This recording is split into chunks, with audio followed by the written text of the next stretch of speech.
مرا درد است کو درمان ندارد جز فراموشی.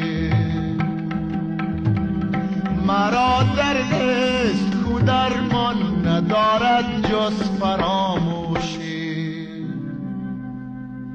دلت میخواست گر روزی فراموشت کنم کردم. دلت میخواست گر روزی فراموشت کنم کردم. با خود گفتم پس از چندی فراموشت کنم کردم. با اندوه جدایی